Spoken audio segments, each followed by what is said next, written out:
Ahoy, mateys, and welcome back to the Console League. My name's Tom Ballinger, and we've got exciting 3 matches for you ahead of us. But first, land ho! We see the bonus pack of the Pirate Queens. You can grab them and play at your heart's desire here, the SMITE game. I'm Tom Ballinger, and this is to my left going to be Aggro Ryan Bailey. How you doing today? Doing well, man. I mean, this is going to be a big last few weeks for Console League SMITE. Only 2 weeks remaining, including this one. So we know that there are a couple really important matches.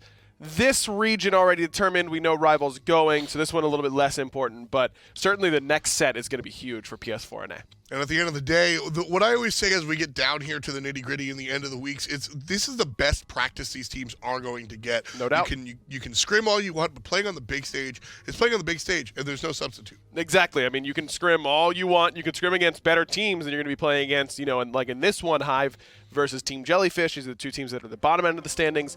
It's still better practice than you would get in scrims. It's just it usually does bring a different environment, though we've seen sometimes that is not exactly the case. Sometimes. Picks and bans coming our way. Well said. More importantly, bans at the moment. And as we look at them, we see no Thoth, no Thor. I think these 2 bans are very important. As we work our way down the tier list, Isis belongs at the top along with Set. She'll be banned out by HVGG. And the big boy, Shang-Kui, be banned out next to Persephone before we get into the business. Yeah, I mean, these are pretty standard bans. You'll see these basically every game, especially in that second pick slot. You're basically forced into Isis, Set, Persephone. It feels like it's basic necessities at this point, unless you're coming prepared with a specific strategy for those gods. Olorun first selection tells me that you're looking for team fight overall. Fantastic in lane, probably not what you're going to say about Olorun, but fantastic in team fight. Now that's interesting. He stands in the back, he rolls out the carpet, and then you are just better than your opposition, as long as they don't have tools around it. Amaterasu and Ratatoskr, half and half. Amaterasu feeds into that team fight mentality. Ratatoskr can do both pick off and team fight, so I like it. I love Jellyfish's draft so far. I mean, Olorun, Amaterasu are 2 of the best guys in the entire game right now. Ratatoskr brings what Olorun lacks, which is early pressure. So, and it synergizes very well with Olorun ultimate. Knock up to the best thing you can be doing in Sanctified Field. Ratatoskr obviously provides that with the ultimate. So I think Jellyfish has had an A+ draft so far. HVAC here looking towards the tanky characters. No Kumbhakarna and no Ares. And Jellyfish on the other side looking for aggressive characters. Ravana and Uller, very different to what they bring to the battlefield, but both of them want to hit the gas. So Jellyfish looking across the way. They ban out some aggressive choices, and they get a Janus who is kind of half and half. He enables characters to be more aggressive, and so I like that idea. I still think that Jellyfish's draft is sick, man. I mean, they've got a ton of pressure early. They are 4 physical, which can be a bit of a concern, but it's not that big of a deal. There's enough good pen options for physicals that it's not a big deal. They've got good early pressure. They've got great late game. I think Jellyfish has a sick draft. I have to agree. I like the Ravana here. I think Ravana has a lot of good interaction against Olorun's ultimate, and that is something to think about. Janus as well can kind of milk the CC immunity from the ultimate to lean out of there as well.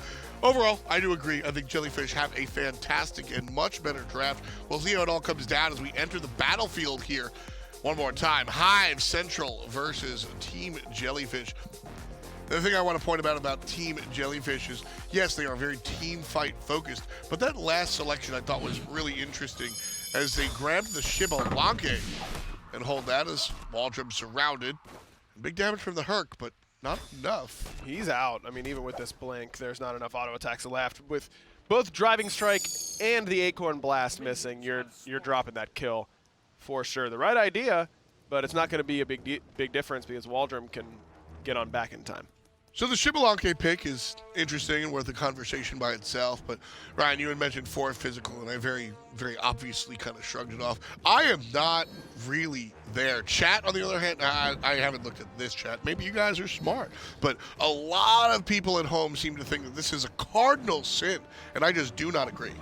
It can be difficult to play with, because if you don't have enough damage early on, before, if you just wait until they start stacking physical protection, it can cause you problems. It isn't nothing, but it's not a huge deal by any stretch. Genesis is dead here. One more. Ooh, Trevor doesn't use the Driving Strike. I think he used it to clear speed, which he stole away the big one. Looks like he left some smalls just based on the fact that the camp isn't off the map quite yet, just really delaying Genesis and what he wants to do. So this carry Susano. Not the first time we've seen an assassin in the carry role. Right now, the carry role very open. You can put nearly anything there. Susano, we've seen successful Camazotz. We've seen successful Naja. A couple of other choices in the assassin role. What's your take on the Susano here for Hotaru? I think it's the second best assassin ADC. Next to Set? Next to Set, yeah. Set's the best because Set puts you in unwinnable positions very, very quickly because Skewer does so much damage and he can chase your dash. That's why it's so hard to play against him. Waldrom is okay. Trevor's still only level 1. Not so much, though, for Hotaru. Hotaru on the Susano, I mean, Susano all-ins you better than just about any other assassin. So that's why he's really good. I think Camazotz, you pick him if you want a good laning phase. Susano's there to kill you. It takes him a little bit, though. You have to play passively in the early game. Ooh, the flip kick feeds the way, but the dash forward. That's number 2 for Team Jellyfish. Mhiku in some trouble, but his teammate will get aggressive. And the double kill here for Oxley. Version 1 or 2, the results are strong. 3-0 for TJ. That was sick by Trevor. I mean, that was huge by him. A blink Earthbreaker is not easy to land. That requires a lot of spacing in there for you, and he sets all that up. Oxley gets the double kill, but it's Trevor who deserves the credit. I'm right there. Magical Trevor, man. Good Hercules support. Everybody play. loves him. And that's really where I'm at here as the blink comes through from Jamal. Waldrom still gets hit by a whole lot of nonsense. And Trevor finally gets himself the recognition he deserves. And that's really, you know, we were talking about 4 physical and if it's an issue, the damage later on might become problematic. But when I look at what damage source, my support is, Hercules just does things that a different support wouldn't be able to. Of course. So I will take the extra Titan Bane I have to purchase as a fine. If I get to see Blink, Earthbreakers, and combos out of the Hercules like that, you're not going to Athena taunt your way to victory that way, so I'll take it. No, I mean, even if you have 4 physical and they build physical defense, Hercules will still do more damage than you would have had if you had a magical damage dealer in that spot, right? I mean, it's just that the concern is more about, are your ADCs and assassins doing less damage because they're stacking more physical defense to deal with the Hercules? That's the real question. And at this rate, I don't think it'll matter too much for Jellyfish. I mean, Trevor is huge right now. He's level 3, 1, 0, and 2. But as far as damage goes, he seems a little bit unstoppable. Tylern and 5 kills in total here for Team Jellyfish. An interesting look from Trevor as we continue to talk about the blue team support. Does not have the Guardian's Blessing. Right now, might pay for it. He will. Hyve Central finally on the board, and Oakley will dash a little bit backwards here. But, okay, picking up the Guardian's Blessing, that negates my last conversation. I was going to say, if he goes boots and he stays ahead, this isn't an issue. But the second he falls down, he'll start to see what happens without a Guardian's Blessing. So picking it up here in the second slot. It is still a little bit awkward in this slot, even because you look at what Mhiku has on their Guardian's Blessing, 40. And that's 40 plus stacks. Left side, a jump in coming out from Genesis. Slow down, says Vizahfy. Yep. Some damage on the outside. He's able to trade one out. Vizahfy, if he just ejects, gets out of there, doesn't die. What's better, not dying or trading one out? I think you got to trade out in that spot. I don't know that you live guaranteed in that spot because he's so far up in the lane. I mean, you already got Mystic Rush out, but I feel like you're so far up that you may as well take the one that you get guaranteed. All right, so humor me. Let's pretend it's guaranteed he's gone. Would you rather get out of there, no problem, and watch 3 people kind of look at themselves, or is it more advantageous to grab that kill and trade out like we said? It kind of depends on your lane matchup, like how much gold you have in hand. I mean, it's a lot of little things that kind of go into that decision making. Seems like he had at least something he could buy on back, which is Helmet 1. Start working toward a Jade Emperor's crown. So I don't mind the trade out there. Slow down Genesis a little bit. Let your jungler stay on the map a little bit longer. I think it's fine. Trevor one more time steals the speed buff. Genesis, big man right now. Nice knock up here. Vizahfy finally getting pulled, and that's what we were waiting for. Early game, it looked like the Olorun had all the time in the world to do whatever he wanted in this lane, constantly pushing on Hotaru's tower. That said, the Susano there kind of shows the damage potential. Only boots available, too. It's going to get a little bit more devastating the more and more items go Hotaru's way. Vizahfy in the mid-game will be playing Visitor to Hotaru's home field in that right lane. Tylern dead. No chance for him to use his ultimate. No relic because he went teleport. And that's what the Ratatoskr does. There's not a whole lot Tylern can do from that position. Maybe if he would have seen Jammel's ultimate, I mean, that angle for Jammel to go out into the lane and then up, kind of very boxy almost, does, I think, give Tylern a little bit more reaction time option, but he's on the Morrigan. That transformation takes time anyways. It's not a good spot for him. Good pincer here from Jellyfish. The carpet's rolled out by Vizahfy, and Mhiku channeling the ultimate will get out of there. Nice play. Hyve Central, safe.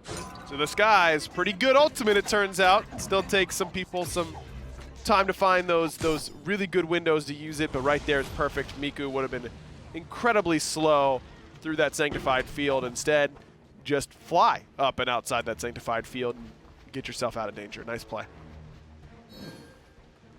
Red buff invade for Team Jellyfish. 1, 2, 3, 4 players out of nowhere. That just looked like 2 players casually sauntering over to red buff, and instead there was a meeting of the United Nations. My goodness. Waldrom had no chance to survive.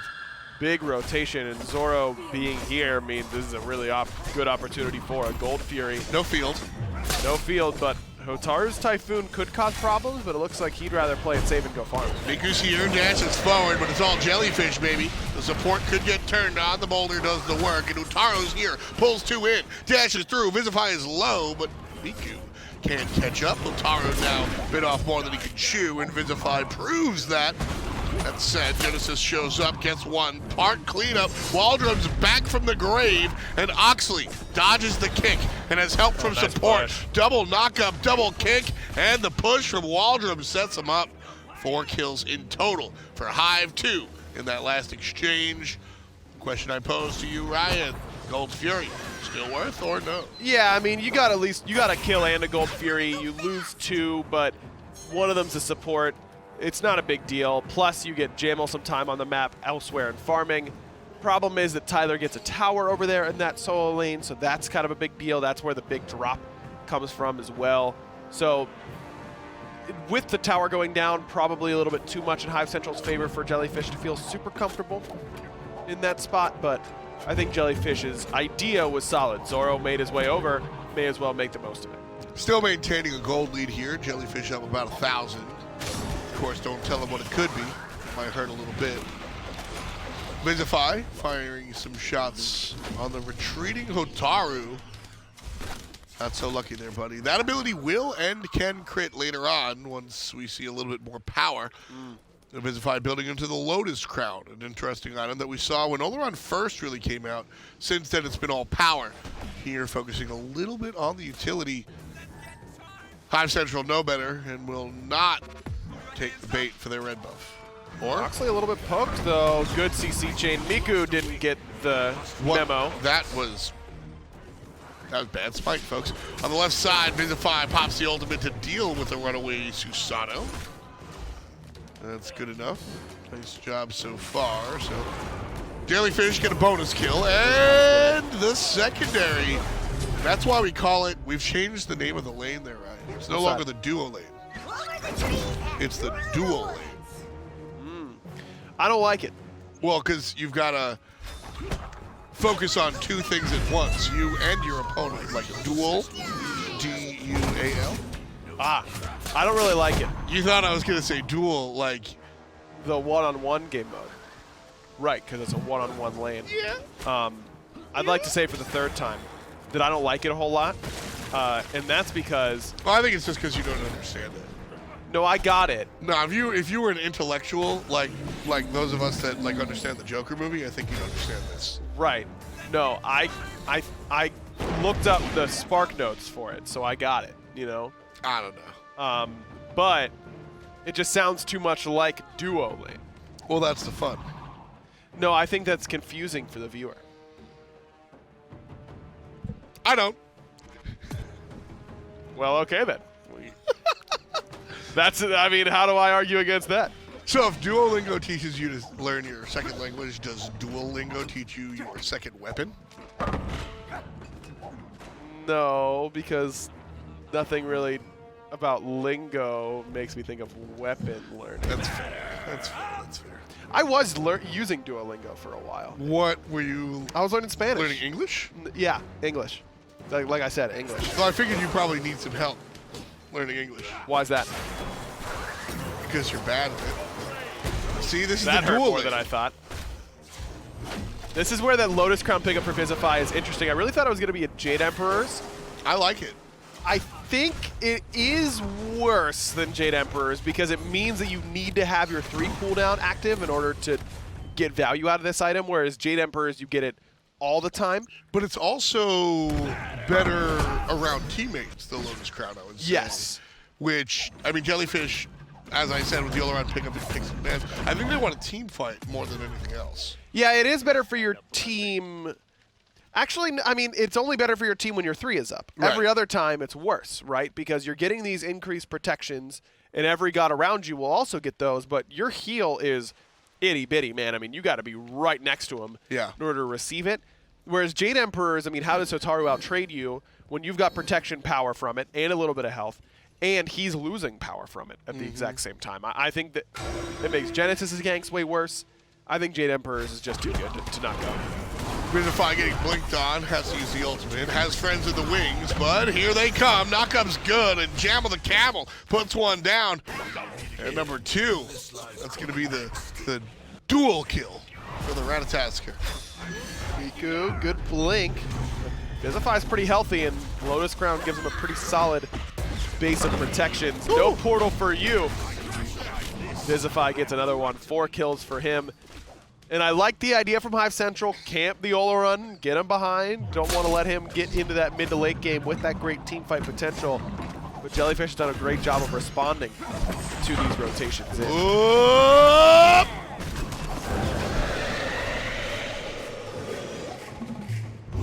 Janus ultimate. I thought maybe it would kill. We saw the Olorun kind of low. Not enough power. Quite yet. Transforming into the Janus. Not complete on those stacks for Book of Thoth. No Spear of Desolation. I think if that's 2 levels more of finished Book of Thoth, that's a kill. But I find Solo the Morrigan, as we visit the right side one more time, a very odd selection. She laughs her way to, not quite victory, just a stalemate. She's actually losing. With that said, though, when I see a solo laner go, aggressive, we see an assassin solo, like Loki in the last match, built aggressively. I understand that place, and I understand the tank side. The Morrigan seems a little interesting. You can see Genji's guard being finished off here. It's a defensive, the Morrigan. What's your take, and do you like this choice? I mean, Morrigan is just really good in general because she can be whatever you need her to be in the middle of a team fight. I do think that Morrigan is an initiator. I think that is a misconception that she is a traditional mage or, she follows up or anything like that. She really doesn't. No. You start fights as the Morrigan. And so you would think that, well, if I'm starting fights, I need to be tanky because I'm going to be in the middle of it. But that's why she's so good at it, is because you can build damage. You can 80% a backliner with your 2-1 combo out of stealth. And then you transform into something that lets you survive in that instance. In this case, it would probably be the Amaterasu or the Hercules. Either one of those picks, I think, give you a lot of creativity, the ability to end up and helping your squad a whole lot and end up surviving at the same time. Could also be the Ravana. I mean, you got good options, but the tankiness kind of takes away what makes it so potent in that first spot, which is the fact that all the backliners have to be so cognizant of where you are because you're going to one-shot them. Yeah, you kind of lose that whole aspect of the kit there, unfortunately. We're going to jump right back into the action here, so no sweat. But at the end of the day, I feel like you are losing a little bit there when you build her tanky. So we'll see if Tylern can kind of make it work with the roundabout. Right now, him and his team trailing by about 3,000 gold here at the 15-minute mark. Hoping to turn things up is the thought process at the very least. But how do they do that? Is the question they are asking themselves and perhaps their coach. And really for the answer there, I think I look into the jungle. Genesis has the tools in the 1v1. Genesis has the tools in the team fight with respect to NotVizahfy and what he's going to bring. So 3-2-2, he's been successful. Still trailing though. How does Genesis kind of affect this game positively? I mean, you just got to pick some pretty decent fights. You have to be patient around that sanctified field, I think, is a big part. And now the backline dive that Hotaru has the Transcendence finished off, all done stacking that, has a pen option now in the Brawler's Beatstick. That makes your backline dive really, really sick in having a Susano and a Ravana there to do it. So now he's going to have a little button. As a dash forward, and Hotaru once stood, and Oxley takes him. It's 2x7. Jellyfish now still on the aggressive. Mhiku can't get it off this time. And Zoro's rotation is hot, hot, hot. It was number 15 for Team Jellyfish. A little bit of a retreat here from Hyve Central. And Jellyfish will allow that to happen. Just kidding. Genesis gets sent back the hard way.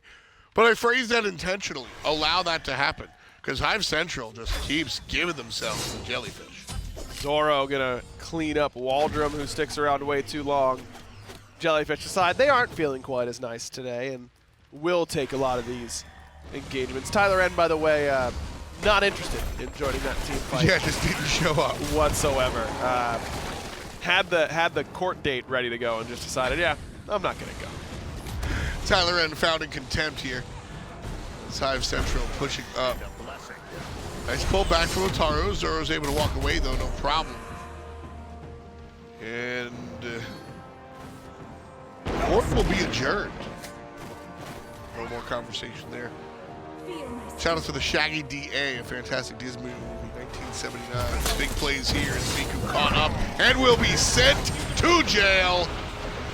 Number 18, so he'll be going to big boy jail. I didn't realize that the Shaggy DA was a movie. I thought you were referencing an obscure Twitter meme you found and were just hoping that someone in the viewers had actually seen the same tweet as you. No, it is a and look, we're comfortable with deep cuts around here, you know. Oh yes. But that would have been a different level, I believe. I definitely think that we have referenced an internet meme. Yeah, but like that's not even a meme. That is one picture. I think I've referenced a Twitter like interaction before. Yeah, that wouldn't surprise me. Yeah, I like Twitter. Waldrom wishes he could tweet his way out of this. He will. Nice job. Retweet on that one. Ooh, here comes Jammel. Oh, Jammel here. Slamming that like button. No. That's where you're scrolling, you like by accident, and then you unlike real fast, but you know they saw the notification. That is the worst. So do you stick the like after that? Because then it's worse, right? If they go and check, they're like, wow, this person really liked this tweet. They go and look, you didn't like it, and then it's like, wow. So it depends. It depends. If you are, because sometimes people's tweets show up on your feed that you don't. If you're just scrolling and you like, unlike, like that's it happens, and everybody's like, yo, I did that, no problem. If you are like scrolling on somebody's profile and accidentally like some tweet from 2016, just move. Move to the Arctic. But they still have the internet there. I don't think that solves the problem. Tylern in trouble. 3 players surrounding him. Dodging, weaving, ducking, diving. Forgot the last D, which is, of course, dodging again. There it is. Can't handle it, man. 19-6. Team Jellyfish up by about 5,000 gold. You know, I thought about moving to the North Pole once.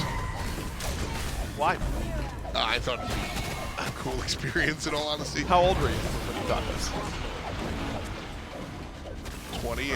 Fire Giant down to about 10% here. Team Jellyfish take that, no problemo. Waldrom and Mhiku on the retreat. Oxley slowing him down. No ultimates available for anyone but the Xbalanque.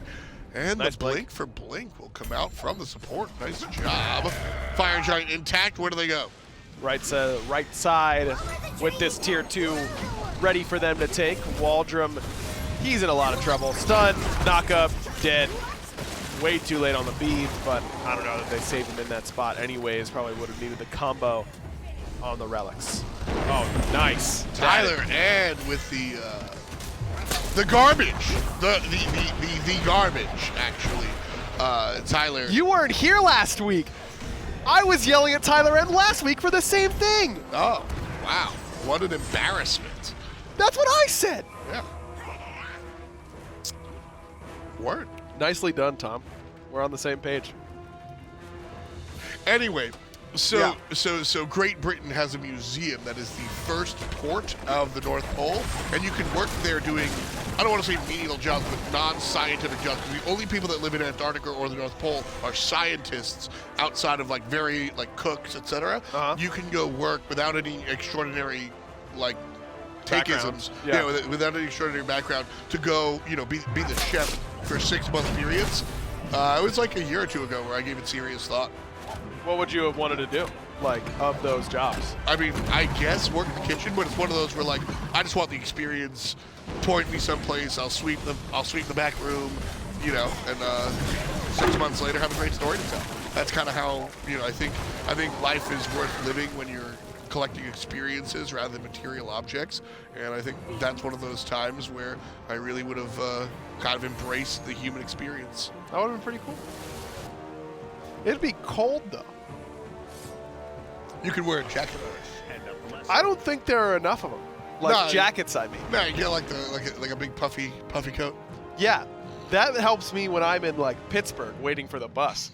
That's because you are a cold person. What? You get cold easily. Not really. Well, I sure as hell do. I stay hot, baby. Woo! Nice. Let's go. Tom's popping off. Warm.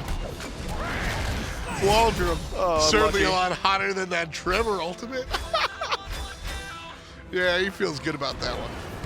Team Jellyfish now just, they cleared out the right side, they cleared out the mid lane, they'll be pushing up the left side as well. And then they'll make their way to the North Pole. Trouble for Oxley as Hyve Central fights back into this one. Susano grabs one, but his teammate will suffer. Hotaru's transgressions. Nice beats to get away from the knockout on Ratatoskr. Pull in, push back, down for the count. 22, nay, 23. 24 like Kobe Bryant. And Team Jellyfish dunking over the competition here. Waldrom on the run. Waldrom has no fun. Lucky number 7. The winner, there can only be one. Into the throne room, they will run. And 24 is cool, Kobe, the one we like. 23 minutes is all Team Jellyfish will need as they take care of business and stick it to the Hive. Yeah, look, I mean, Hyve Central clearly not mentally prepared for last week or for this week. Yeah. It's unfortunate. We're sorry that that's how it's got to be, but that's how they've decided it's got to be. Yeah, you know, for the majority of the game, they're going through the motions. I'm down for it. You know, one crazy spin play from Tylern. I'm not going to lament the whole team, but, you know, obviously they're in a different spot. On the other hand, what we saw to Jellyfish was great. I think we saw some, like, real SMITE coming out, some good interaction. And, again, shout-outs to Hercules. And the early Rat Acorn rush, you've got the early Boots rush there for Trevor. I mean, these guys clearly paying attention to what's happening at the highest level right now at the SPL. Yep. Kind of emulating that and doing it to pretty good success. Waldrom fell behind early because of early red buff pressure. Genesis also, Jammel was all over the map in the early game. It was well played by Jellyfish. Again, NotVizahfy, kind of, we saw exactly what you expect out of Olorun there. He'll kind of have control of the lane in the very first moment, and then mid-game we'll see the enemy come back and really swing, and then when it's team fight time, like, forget about it, dude. That's what happens with Olorun. Good stuff there coming out from Team Jellyfish to earn game number 1. And that's what you need to do. I mean, you got to take care of business right now. Like you said, this is good practice opportunity. This is tryout season, right? Yeah. I mean, you are showing that you can play at a higher level next year and trying to get on a better team than you were on this year for these squads. So I think these games are important to these players as individuals. Eyes are open. People are watching, including you. And we'll be right back.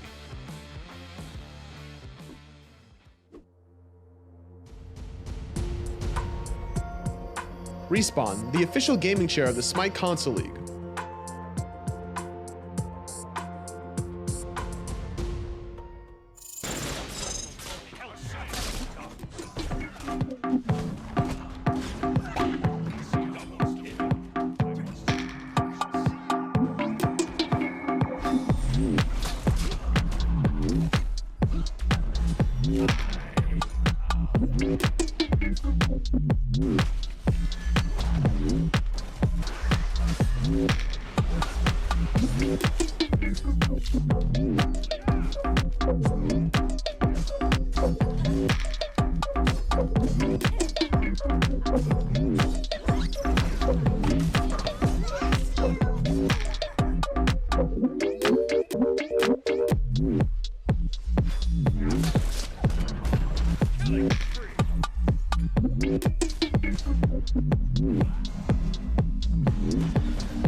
Welcome back to the SMITE Minor League. I am Tom Banninger, and I am joined here by Ryan Agro Bailey. We are one game into a fantastic set between Hyve Central and the Team Jellyfish. Right now, Team Jellyfish have the one-game lead.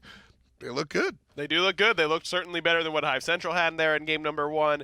I'd expect Hyve Central to make some changes with their picks, but it wasn't really necessarily anything that you have to change entirely. Hotaru Susano wasn't particularly inspiring. Probably want to change that up.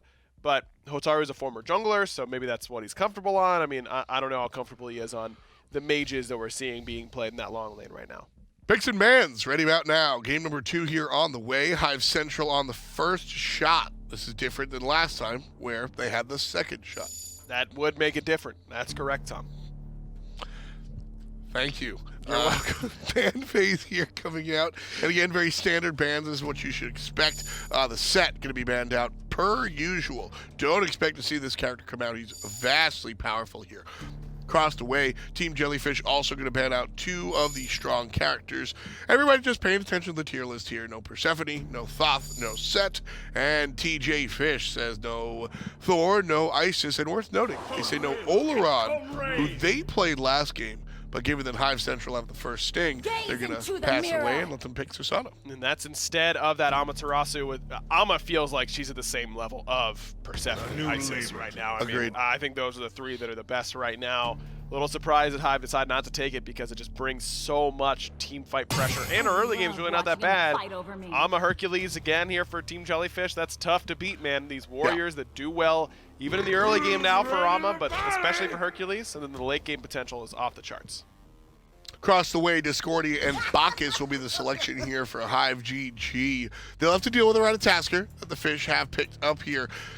Amaterasu, Hercules, and Ratatoskr. As I look at this half of the draft, I again like it better than what I see across the way. Susano, Discordia, and Bacchus is interesting. I do like the Discordia-Bacchus combination. I think there's some surprising little nonsense that you can work out with Bacchus early game, Discordia passive, pressure in lane, etc. But it's high execution, and we didn't see that work out last time. Yeah, it is tough, man. I mean, the Discordia is going to help in the early game, not necessarily by way of what she's going to provide herself, but the passive helps you fight. Whoever your best early game character is, probably going to be a Willix. As of right now, looks like it'll be another Susano ADC here for Hotaru. But now it's up against the Zhonghui most likely. It is not a particularly good matchup for Susano. Zhonghui becomes knockup immune in that ultimate, so Typhoon becomes a lot worse. He gets a bunch of protections. I think Hyve is in a bit of an awkward position. I love this Cupid pick for Jellyfish. Big fan from the Cupid, the cripple field, the Cupid field, the cripple field, whatever you want to call it. It will totally mess up a little bit of everybody here across the I've got a good name for it. I'm going to call it the Fields of Love. Because it's like Cupid, like it's a big field looking area, but he's also the god of love. I don't know. It just makes sense to me. That's what I'm going to call it. Sure. I'll call it Fields of Love as well. Cool. Thanks, man. No problem, Travis. I mean... Huh? Tom and Ryan here on the call. As always, Doug, the best in the damn business, on the 1s and 2s. And as we get ready to go into the action, Mhiku on the Horus last time was the standout player here for Hyve Central. That said, he did just outright kill himself 1 or 2 times, but Mhiku at least had some sort of, there's a semblance of what he was trying to do there on the battlefield, so I liked watching that. Hotaru, again, no ill will towards him. I think that things just didn't work out, and so I was actually going to mention this when you talked about this. I like this choice again. Ryan earlier said that Susano probably the best besides Set assassin in that long lane. Trevor here one more time. Will get stunned, but able to steal the buff no matter what. Will he die for it is the question here. No, he's fine. You got double pots ticking from this position. He's got upgraded shell. You can't kill him. This is what makes... This invade is so strong because the fact that you can overlap health chalice and regular health potion and they'll double tick for you means that you just get so much health regen, you're unstoppable. Hotaru here blinked on, and again, Jellyfish find their first blood. This looks awfully familiar, doesn't it? Yeah, it's the exact same play that we saw Hotaru fall to the first game. It's a little rough, little rough. Hopefully that doesn't change the game for him, because what I was saying right before we watched him die. Oh, wow. No, he's going to get followed up there. Oxley can't find the shots. Oxley was as surprised as I was that Mhiku decided he was fine going into the tower. Hotaru, though, I want to swing conversation back to this secondary Susano pickup. Games like game number 1 happen, and if you are going to be a professional, you've got to be able to kind of pocket that. Game 1 happened, dude. I can still do it. Pick me Susano. It'll be different this time. Right now, doesn't seem like it is, but maybe it will be, and that you have to have that attitude as a pro player if you're going to look for these top level picks. I agree, but there's a limit, right? I mean, when you look like you just don't have a whole lot of control over the lane whatsoever, yeah, it does change things in my mind. As Gnome in for Tylern this time around. Gnome, the regular starter in this spot, not feeling great about coming back to it. There were worse players on the map than Susano, I think. I think Hotaru was one of the few members on Hyve that was actually making plays. Obviously, he got destroyed. And when the transition came, we saw a couple of moments before Hyve Central really got buried underneath. So, I don't know. I think it's important that he's allowed to make the decision. How about that? If this was a best of 5, and the game goes differently, maybe I tell him to change, but that's what I'm looking for. I'm looking for okay, yeah, I got ganked, no problem, cool. I'm gonna still go to town and do my job. That's exciting. And with Hotaru getting that kill, that could drastically change what Hyve Central are looking at in this game. Yeah, that's really bad news for Vizahfy because he was in control of this lane. I think it's a good matchup for Zhongqi, as good of a matchup as Mage versus Assassin can be in a laning phase. And you'd already gotten the lead, and then to kind of just give one away like that is not a particularly good look. It looks like he's still okay. I mean, he's a little bit behind in XP per minute now, but that's because he doesn't have the wave that Hotaru has already cleared as he was backing. They should be pretty close to even right afterwards, so evens up the lane when it should have been Vizahfy with the lead. Vizahfy changing his character, but not really his approach here. I think that's worth noting. Both the Olorun and the Zhongqi are kind of like turnkey team fight solutions, if you want to use some corporate speak. They show up and they create a team fight wherever they choose to ultimate, and they can definitely win or lose team fights based on when that ultimate is expended. And so Vizahfy is going to do the same thing here.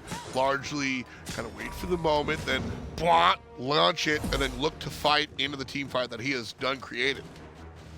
It's really strong, man. I mean, Zhongqi has fallen off a little bit for sure. It used to be one of the top picks in the game. Received a nerf, meta changed a little bit. See a little bit less of him than we used to, but still a very, very potent pick if you let him get to where he wants to be, which is that late game. Really the mid game as well is when he becomes a real nightmare to deal with. 3-item Zhongqi feels like one of the stronger power spikes in the game. With that said, as we see ourselves in this kind of mid-meta, we're just exiting this no hunters allowed in the long lane, no mages allowed in the mid lane. Now we're seeing kind of double mage happen an awful lot. Jammel denied. What's your take on Zhongqi in the mid lane? Because he becomes, like you said, that mid game monster, and I think that's really when the mid lane needs to be rocking it. Just a little bit too easy to dive, I think, is the main problem. You are seeing a few more mages in mid right now, but it's gods that kill you really, really well as soon as they hit 5. It's gods like Poseidon. Even Hera. Zhonghui doesn't really do that. I think that's where the big cutoff is. His level 5 isn't nearly as strong as some other characters. Nice save there from Mhiku. He jumps right on top of Trevor. Waldrom was dead unless Mhiku showed up. So again, shout out to the support player. I think he kind of did it right there. Nice look as Hyve Central continues to look up at the 1,000 gold lead. The Team Jellyfish amassed a little earlier on. Jammel's got himself quite the lead so far. Does again that Acorn rush into Assassin's Blessing later on. He's not even too far behind in Assassin's Blessing stacks. All things considered, he's got a great lead in that XP per minute. Genesis basically matching Mhiku so far in that XP per minute part. Zhonghui going into the helmet. Jade Emperor's crown or Lotus crown. This should be Jade Emperor's for sure. That's what I'm thinking here. I mean, there is some sort of Lotus Crown facility or utilization since Exorcism does heal you, but I really think the Lotus Crown on Olorun, we saw it originally when Olorun first came out, and then kind of never again. He's walked in different directions, but it was really about being able to re-siege and help the team with sort of passive out-of-combat healing and then take the protections into the next team fight. This is a different look, I think, and Vizahfy will be... not going into the Lotus Crown on the Zhonghui. No, Jade Emperor is just nuts, man. I mean, you've got some magical damage on the other side between the Discordia and the Bacchus, so it's not like the 4 physical comps where Jade Emperor is just farms, but it's still so strong. It's cheap. It's a little tiny bit of power, but it's really the protections and the ability to lower the enemy's power makes you basically unsoloable, and that's what's going to happen here for Vizahfy very soon. Between his own protections in the passive, double those whenever you start recalling demons. I mean, he's going to be awfully tanky. Oxley caught up, but able to get on out of there. Off screen, Genesis will take care of Totodile, and the red buff invade coming out from Waldrom by himself. Oh, that's got to be a good deny, and it will be Team Jellyfish. Looks strong there. Able to take their red buff away. Oxley continuing his reign of terror. Hotaru getting into it with Vizahfy on his left-hand side. Both use the ultimates. Don't need to beat that. You're not going to mute. Hello. That's all right. We got there anyways. Jammel shows up. Jams at home. 2-0-2 for the Ratatoskr there. 4-2 so far. But a little bit closer than our last one. Just about 500 gold separate our two teams. Maybe a little bit more, but certainly not the thousands that we saw in game number 1. I can't get over the Totodile call. I can't move past it in my brain. Now I'm just thinking about... Totodile is one of my favorite Pokemon. Did you know that? I did not know that, Ryan. What made you bring up Totodile? You said it. You're right, I did. You called Zoro Totodile, and you did. What do you mean? Why? When did you bring it up? I mean, that's... I thought you were... I'm sorry to blow you up like that. But really, I mean, you blew yourself up a little bit. I just brought attention to it. I thought it was hilarious. I thought it was hilariously funny. Pleading the fifth is a very acceptable answer. My lawyer, the Shaggy DA, told Yes. me to just say I do not recall. I respect your lawyer. It sounds like he's very well trained in law. Hotaru right now, wishing he was trained in the 1v1. Genesis will show up a little bit late. And honestly, still lose the fight. 2 levels in Vizahfy's junior. That must have been very confusing for you while I was bringing up Totodile if you didn't remember saying it.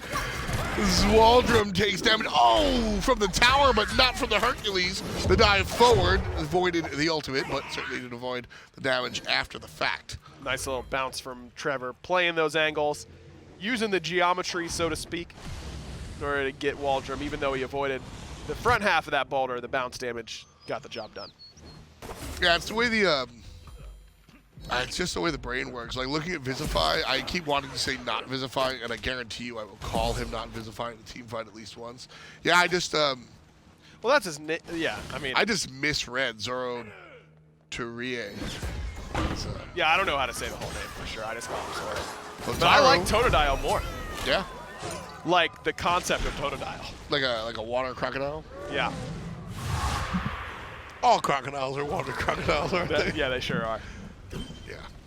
Nice I like that. That's cute. That was fun. Yo, you can't get that. With Genesis wrapping around the front end, that might be the play. Here he is. Feather Step is good. The ultimate's already back up, and everybody has to run away. Zhang Kui, and this is what I mean. Zhang can be so oppressive.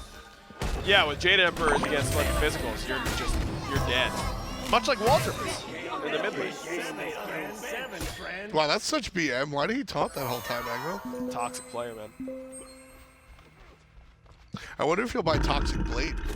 Probably not. There's not enough healing on the other side. Well, maybe for the mana. Not Trevor won't. Oxley might. Yeah. Excuse me. Real talk, I was going to say, the Cupid should buy Brawlers. He's been really fantastic at providing the damage from the abilities. I'm sorry. That mean to cough into the microphone. No, I'm also getting over being sick, and that the surprise coughs really they shock you almost. You know, it's like word time, and then it's cough time all of a sudden. Yes, Aggro. It's fight time in the middle. Ultimate time for Jammel and death time for Mhiku. Last hit coming from Treverbatenburg. That's a good name. Number 8 there for Team Jellyfish. The dive is on from Zoro. Water Crocodile, Water Amaterasu. Either way, we're diving. Kill from the left side puts us in double digits. Team Jellyfish, 1,000 gold up. Hyve Central are starting to feel it. Not that big of a lead in gold right now. XP's a problem in the mid 3v3 because both Oxley and Trevor have 2-level leads. But other than that, it's not too bad for Hyve Central, considering how one-sided it's felt like so far. Bag Harpies, not stolen. Always a good feeling. You know what's not a good feeling? What's that, Ryan? Being stung by a jellyfish. Or by a bee. Both of those are bad experiences. Have you experienced both? I have. But I've only been stung by a bee once. I've been stung by a bee a couple of times. My mom stepped on a bee when she was a kid. Oh, that's a bad move by her. And it stung Why'd you do her that? on the foot. Yeah. It was a choice for sure. Yeah, she should have chosen differently. Just like Jammel. Yep. Hyve Central put themselves up. Nice job. Despite the invade attempt, will not go their way. You can say it stung a little bit. I would say that. Much like a jellyfish sting, though, it'll go away soon enough. Tomato juice fixes that, though, right? I've heard many different remedies for jellyfish stings, and I didn't want to try most of them. Hotaru. Nice jet stream to get out. Jellyfish on the run. Genesis is here and might have traded himself for his carry. After everyone was safe, Mhiku decided to jump in and actually gets a kill. So he likes that one. Wow, everyone getting away with just a sliver of health right now. Jellyfish. And a kill in the other direction. That one hurts a little bit. Blink available for Vizahfy. And that laugh will be punished. Yeah. Yeah, Vizahfy dancing on the corpse. As he should. Yeah, he earned that one. Yup. Yeah, I'm definitely laughing back there.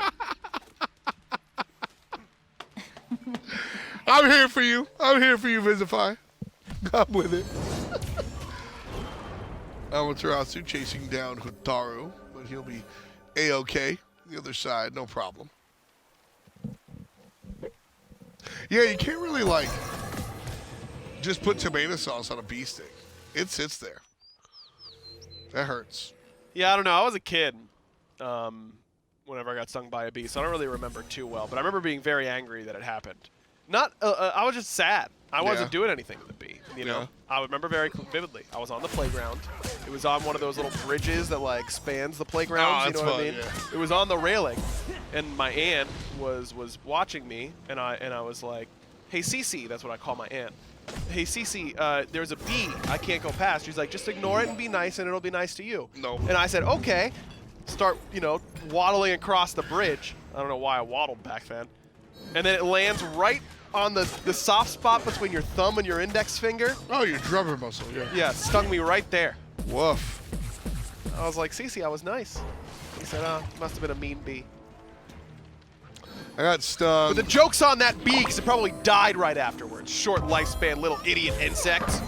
Is Mhiku a bee? Killing spree. No. Looks like it.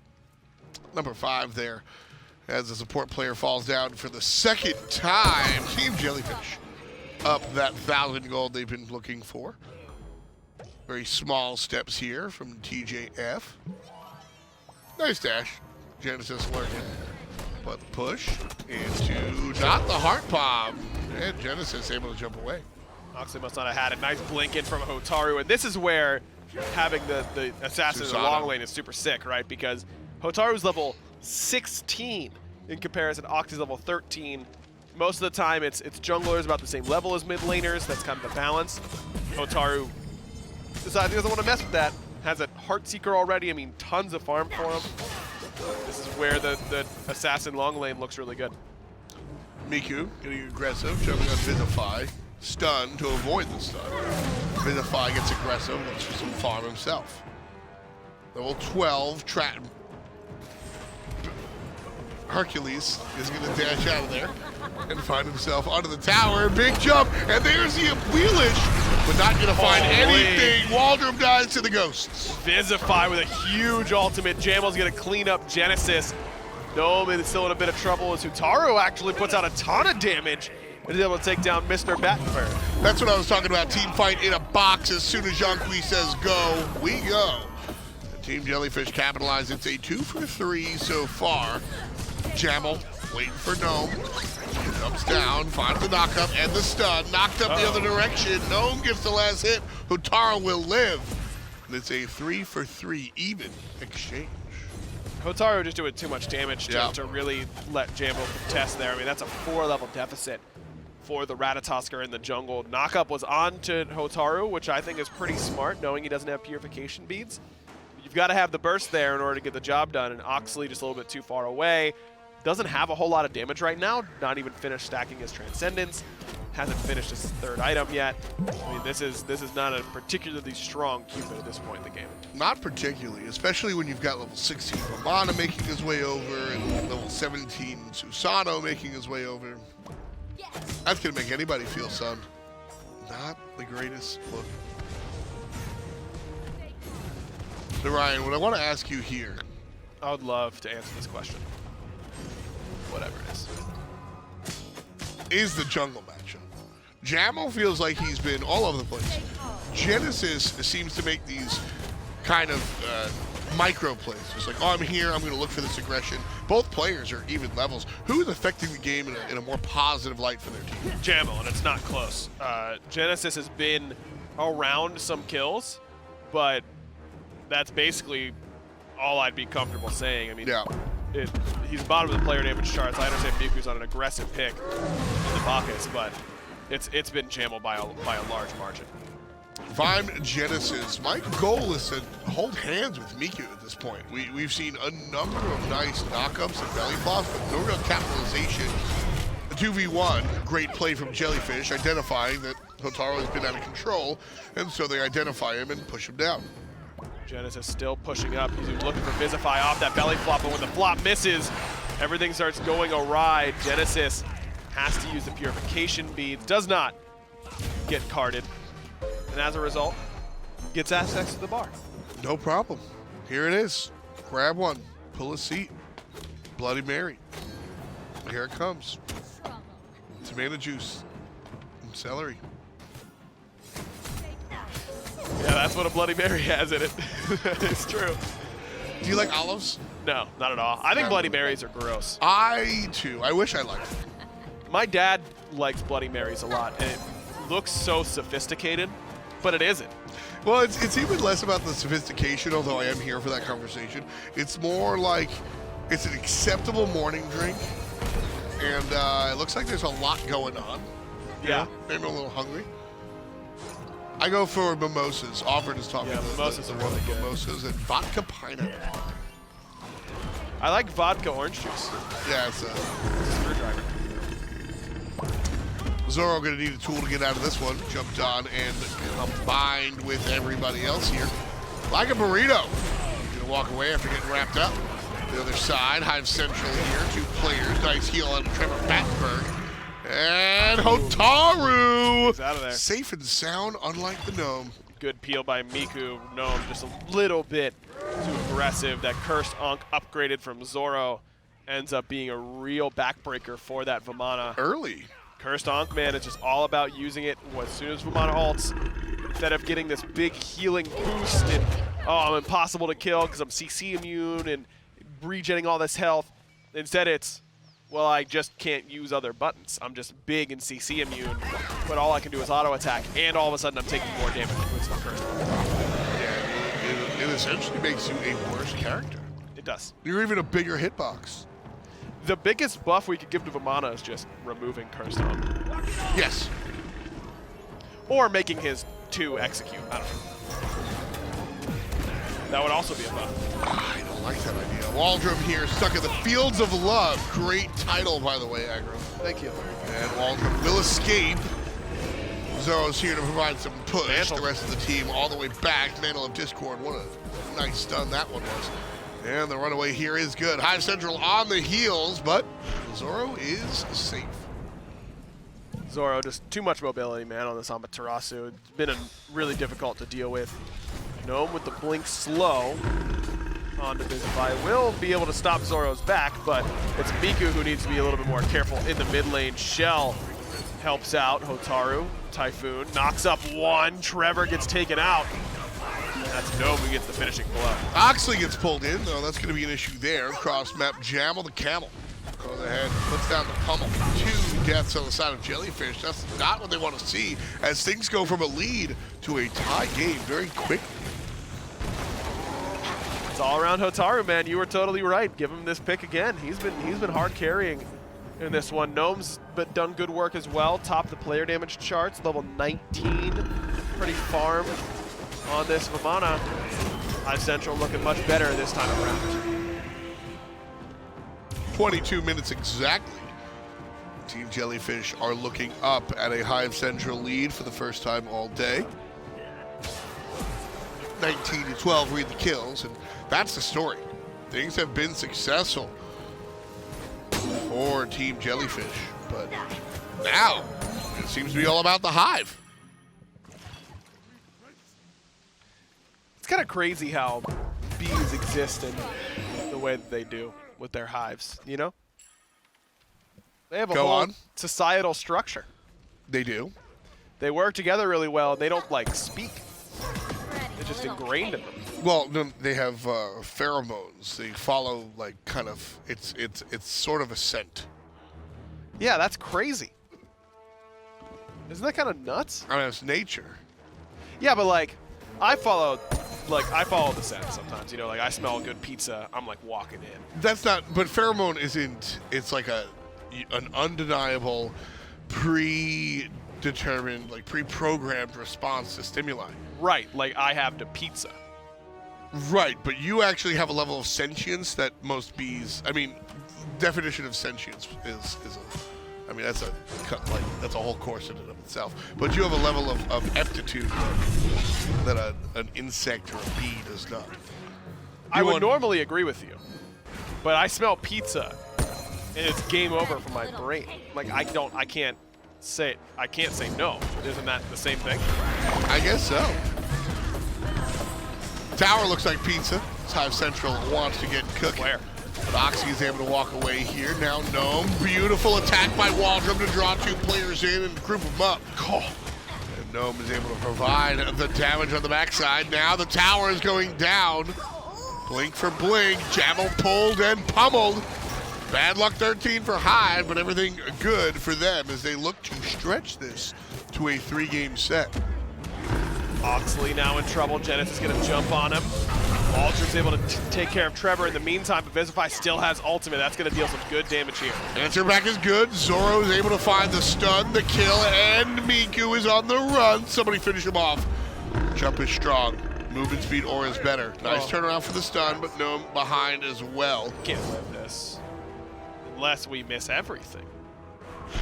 There's a card, there's an execute, there's a dead support player. So 2 for 2. The tower goes down, the Phoenix stands. Right side, however, a different story.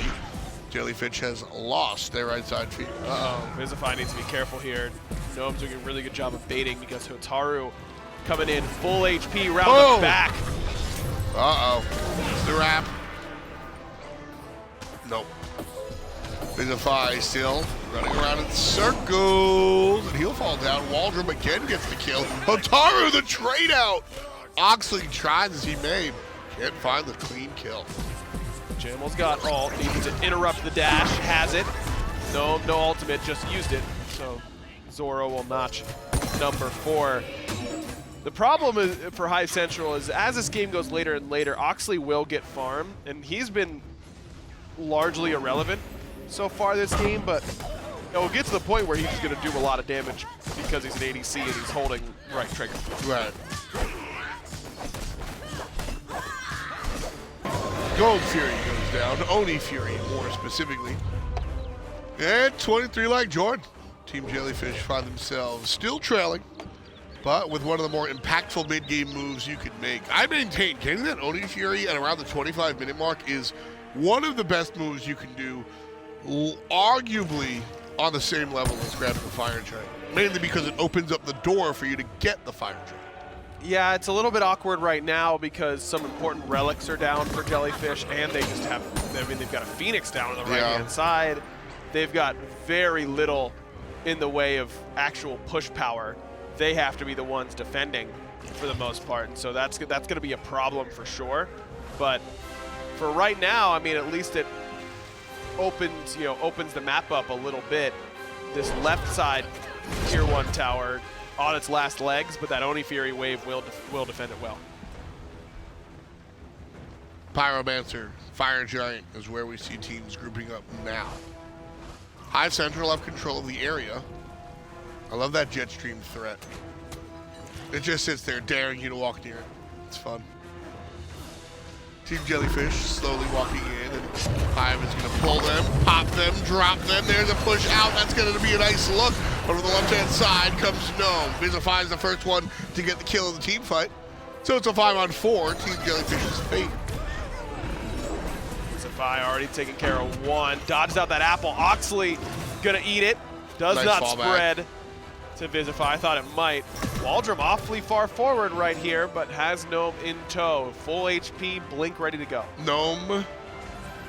There he is. I was going to say Jellyfish completely unawares.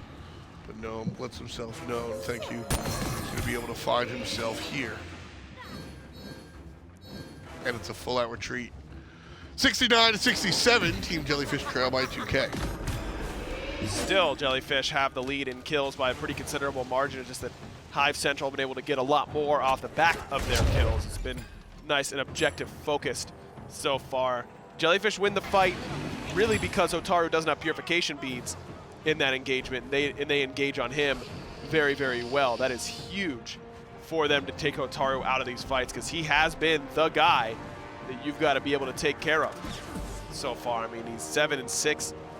Really close top of the player damage chart. It's actually a little bit of a detriment right now that Gnome doesn't actually has top damage by a slight margin because Hotaru, if he had that Discordia passive, would be doing even more. Right. So nuts to think about that entire thing you just said. 28:30 on the clock here. And the Pyromancer are going to go down as well. Hyve Central continuing to wrestle control of this set. I can't believe I just got, wow, that's crazy. On cast. That's unbelievable. That is terrible. How you gonna do me like that, man? Watching what these players can do, everything just seems crazy. We are 2,000 gold separated from a tie game in which game number 1, Team Jellyfish looked like there was not a chance in the world that they would find themselves on the losing end versus these teams. So, I mean, the turnaround is really impressive to me here. What is it? I mean, it says Hotaru, right? Yeah, the Hotaru's looked really good, and that's certainly been a big factor, but I think that Jellyfish, their team fights haven't been quite as strong, really because Oxley was on that Xbalanque last game. That Darkest of Nights clearly gave Hyve Central a lot of problems. This Cupid pick should be really sick on paper. I mean, there's a ton of cripples on the other side or a ton of movement options that cripples really shut down on the other side, but Oxley just has not been able to find a really good one yet. Jellyfish have a great position here. The 2 players aren't even local. Jellyfish doesn't know that, though, and Trevor dashes in. That's a bad call. Pulled in by the Awilish as well. Ultimate coming out for the Zhang Kui. Backline is Zoro, and he's able to find one. Waldrom's still alive, but the dash is good from Jammel. finds himself trying to zone 2 players while the rest of his team deals with Gnome up top. Gnome falls out of the ultimate. Dash will miss, so no stun available. And Gnome is safe and sound. Homies, you gotta be hitting auto attacks in that little camp there because Jammel was in a ton of trouble. The fact that he's able to blink out after 3 seconds of dodging 2 sets of auto attacks. Come on, son. Finding those spots. Gnome stun, stun. No, that's it. Beautiful play again from Waldrom. His strifes have been on point. They've been very good, but you see the team fight potential for Jellyfish really developing there, and that's the Jammel using that ultimate late in the engagement after Vizahfy blinks in, hits a huge ultimate. Zoro's able to really bring the team fight back in their favor as well. You got to take the fight to Hyve Central. I don't think you can let them dictate the pace of these engagements if you want to get these team fight wins. Well, Fire Giant's going to be even harder to go for now, as it's the enhanced Fire Giant. Extra stats all across the board. Mhiku going to be running. Can they get this kill? Yes! The stun right at the last moment is a great look. So Waldrom has been nailing the strifes. But boy, has Waldrom not been nailing the ultimates. Yeah, ultimates have been rough. Those ultimates have been bad news bears. We won't talk about the card on a Vizahfy, but here comes Genesis blinking from the right to the left. And now a disjointed team fight to be sure. Cupid whiffs one more time. Jammel lands on 2. Waldrom sends an ultimate to the Wild Blue Yonder, hits the tank, no big deal. Zoro takes down Waldrom. And now Zhonghui looking for Gnome. Tanky, sort of. Trevor, tanky. We'll have to back off soon. The pull over the wall, and here comes Vizahfy with the ultimate. Joke's on you. Vizahfy is like, this is exactly where I wanted to be. Thank you very much. Has to use purification beads. That hurts him. Not as much as Jammel gets hurt by Hotaru's damage. Gnome right there with him. Gnome is big, and there's the pop from Amaterasu, and Heartbomb not good enough. A little bit more, a little bit more, a little bit more, a little bit more. Kill him, maybe? No. No, we missed those. Good onk by Zoro. That's exactly where you want it. Yeah, but look right at this. in time. Genesis is able to escape that team fight, goes right back to that right side Phoenix, and knocks it down once again. Great choice. That's exactly what you've got to do. Oakley finally combined with this team to land a good ultimate. Damage after the fact coming out from Trevor, the ultimate from the Hercules. And 12 kills. Hyve's senior. Team Jellyfish has been successful in the team fight phase. When it comes to objectives, the goal, the stuff after the stuff, as Mother Teresa once said, is avoiding Team Jellyfish here. Really? That is a Mother Teresa quote? Yes. That's incredible. Can you give me the context? Yeah, Mother Teresa was talking about her plat level games and was just talking about how when she's able to, you know, find the kills, she wants to find the objectives after the fact. You're telling me Yep. that Mother Teresa, Yep. a literal saint, Yep. queued ranked Smite? Not ranked.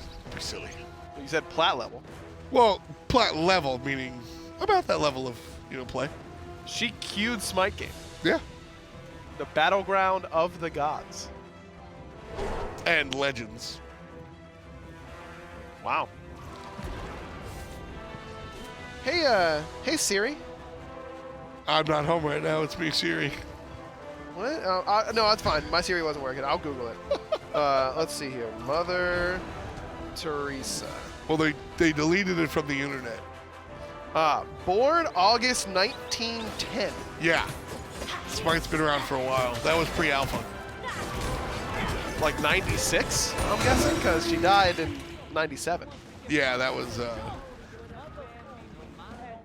it's when Lazarus played. Ah. Okay.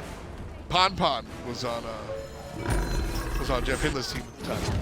He was. JammelTheCammel forcing the ultimate.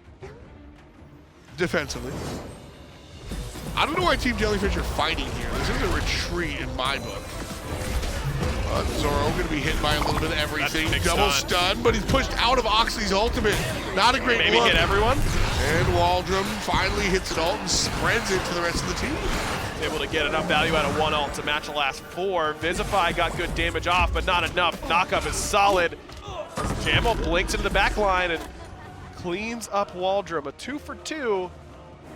Dirty, but a 2 for 2. I mean, these team fights, I don't think Mother Teresa would approve. Neither do I. Neither do I. Was she ordained? Is she actually a literal saint? Yeah. Really? Yeah, I think so. I don't think so. I'm not going to question it. That's probably better. Yeah. It is better. For sure.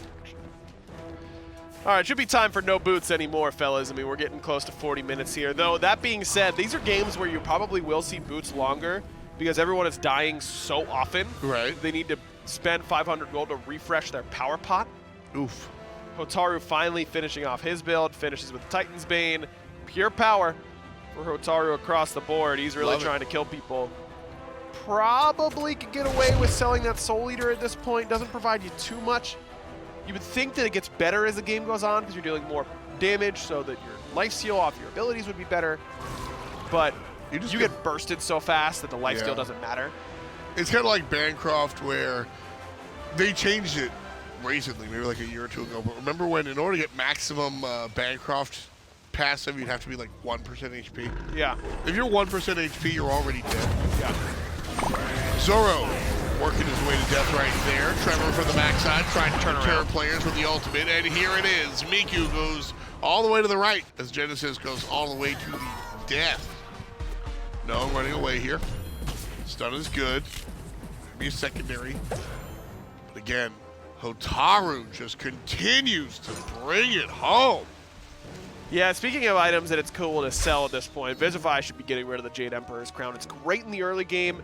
Right now, 60 prot, removing 20 or 30 power, irrelevant. I mean, honestly, I think he needs more damage. Well, here comes damage from the left side. Hotaru is able to combine with the mage to put down Ratatoskr. Teleport in from Ravana one more time. And now Mhiku trying to push away, but it's Hotaru with the double kill. That should be game. Hyve Central fighting back. Is that game? 50, 60, 30 on Vizahfy. Actually, it's going to take him a long time to get here. They don't have a traditional hunter. I mean, Gnome can tank Phoenix. Maybe they should just be going for fire at this point. I think fire's the correct call, but the right side bird is weakened. Yeah, but Hotaru's on speed. You got to get off speed. That's the wrong call. Trevor here going to push Mhiku onto the tower. Hotaru finally joining the rest of the team. Yeah, but he's fast now. Oh, wow. Here's the ultimate. Popped, and that'll kill Zoro. And the Phoenix will fall down again. So, the bird, worth. Fire Giant next on the docket if I am Hyve Central. Can Team Jellyfish respond? Jammel has ultimate. Relic situation, I mean, no beads for Hotaru. Trevor looks like he wants to get his hands dirty. This should be a give up from Jellyfish in my mind. Trevor's here. Trevor does not have ult. Has dash. This is enhanced. Jammel's in the sky. 10% on Fire Giant. Mhiku knocks up. Jammel comes down way too early. Trevor dies. Mhiku on the outside. Vizahfy knocked up. Vizahfy dies. Jammel here. Walks over the firewall. Oh Jammel doesn't die! Jammel gets the kill! Jammel gets the kill! Oh my goodness. They think I feel pain.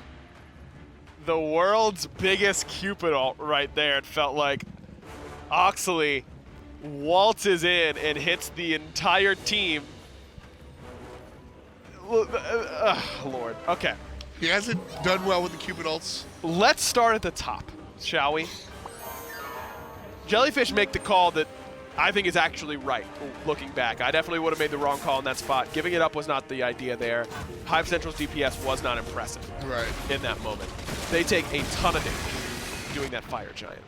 Jammel probably doesn't realize how little damage they were doing, and that's on Trevor to communicate how low it is, how fast they're burning it. We need you here now.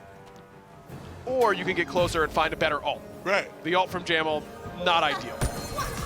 Vizahfy blinks in. Hotaru is standing there. No buttons available. Right. No beads. And Vizahfy just walks on by him.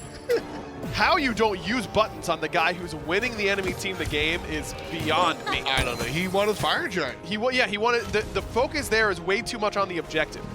When you're fighting on that fire, whether you get fire or not does not matter even a little bit. If you just kill them all, you have won the game. Yep. And so that is a big mistake. Jellyfish just have way too much focus on the objective itself. Same goes for Jammel. I mean, everyone's low HP. He goes in to try and steal the Fire Giant when it's still at like 1,500 health. Jammel did he targeted players. He got himself a double kill. I don't know. I'm here for your conversation. No, it's because the only reason he gets kills there is because they all collapse on top of him as he's trying to steal the Fire Giant. So Okay, I guess okay. he big brains Yep. that understands that Hyve Central is going to make an equally bad decision Yep. and gets the double. Truly the hive mind. F. Yeah, what? Just a pair of specs. Oh, I thought you were talking to me. No. Like, I would have said dot. got it. Hyve Central. Feeling good. The Gold Fury goes to them, so does the Tier 2 tower on the left side. And they have a strong lead now. 6,000 gold above Team Jellyfish. Power is in their court. Right side Phoenix already down. Middle untouched. But the split push is strong. Left side will be the target. No.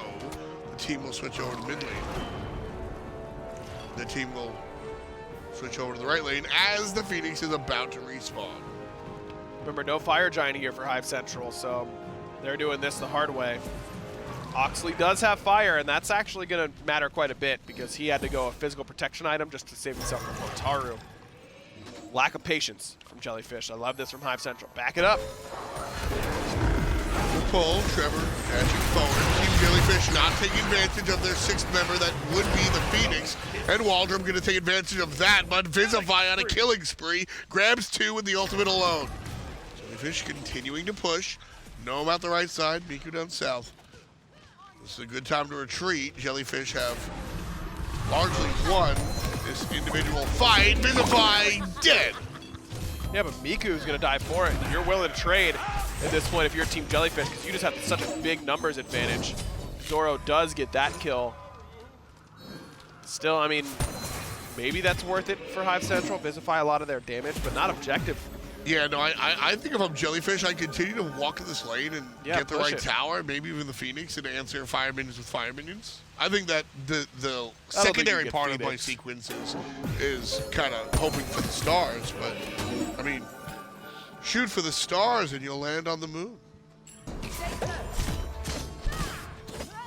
Then I'd be dead. I don't have a spacesuit, man. Well, I mean, you assume that you have a space. If I have a spacesuit, I'm doing pretty well for myself. What am I shooting for? The stars. Well, if I have the means to get a spacesuit, I should be able to have the means to get to the stars, too. Well, you're going to try, and that's the thing is that you shoot for the stars. And even if things don't go your way, as long as you are trying and looking to exert the most effort possible to an obscenely hard-to-reach goal, your actions will be rewarded, maybe not with the actual star, but at the very least the moon. I see. So I'm going to shoot for multiple galaxies away. Exactly. And that way, I'm going to end up among the stars. Exactly. There you go. Dead. Did your kindergarten teacher hit you? Hit me or hate me? Both. No and no. If you see some pictures of me in kindergarten, unhateable. I fiercely disagree. Dummy cute is was the tagline that USA Today gave me. I don't believe that. Mhiku misses the jump. No punish. That said, ultimate on the right side. Hotaru is low and the ghost will chase, but no pottery will be made. Nice attempt at the knockdown, but Mhiku burping won't be knocked up, and the ultimate out of the Cupid largely dissects the team right in half, but won't find any kills. Backside, Jammel looking for the kill on the bot. It won't come through. Waldrom again winds up out of harm's way. Jammel in trouble, running from the enemy assassin, and well, that's 2. Well, that's 3 kills for Hyve, and that should be enough. Make that 4. 1. Double kill. And there it is, the double un for Genesis. And with all that said, Hyve Central going to be able to walk up mid and grab the Titan. No way they don't end here. I mean, Zoro is going to have ultimate ready to go, but they've got 45 seconds before the next one. That fight was going pretty well, and I really think that that fight comes down to NotVizahfy not itemizing well enough in this late game. Got the rod of Tahuti, but keeping on that Jade Emperor's crown really hurts. Zoro shows up to provide some sort of resistance. The Phoenix still stands. Ult will stun nobody. Zoro backs up. Team Jellyfish's Titan under attack. Hyve Central all looking at the Titan and the support player. Halfway down, support trying to do something, dashing and finding the silence, but not the damage. Titan falls. We're going to a game 3. Hyve Central able to put it together here. I mean, Hotaru, sick game for him. 60k player damage was really the determining factor in that win for Hyve Central. Absolutely. I mean, this is what I was talking about as a pro-level player and as a top-level player, as an attempting pro-level player. You've got to be able to go, you've got to be able to separate what was the accidental oops and what was more indicative of your play style. You look at game number 1 and he goes, you know what, guys, I can play better. You give it to him again in game number 2 and he goes, I told you so. You've got to be able to do that. Yeah, he really did, man. He played really, really well. Genesis was able to make a bigger impact in the late game than most of Willick's players, I think. But Gnome, in consistently beefy front line all game long. Jellyfish had a ton of trouble killing him. Just, I mean, no Divine Ruin for Vizahfy in that game. If you go that instead of the Jade Emperors, you get the kill onto Hotaru, that last team fight, and that changes the entire aspect of it because Jammel was going to kill Waldrom eventually. He just needed buttons back. But the fact that Hotaru was able to back, heal, get back to that fight because it was happening by his own speed changes the entire outcome of the game. Zoro T also, I think, did not perform the way I wanted an Amaterasu to perform. I just didn't see as much as I think I should have. I don't know. I think a lot of what Ama does is unseeable. It's the movement speed. It's the extra power that you're providing. I think Zoro played fine. I wouldn't be opposed to Jellyfish giving him that pick again. Well, either way, both teams now with 1. It's up to them to find out who will rise above the rest after this.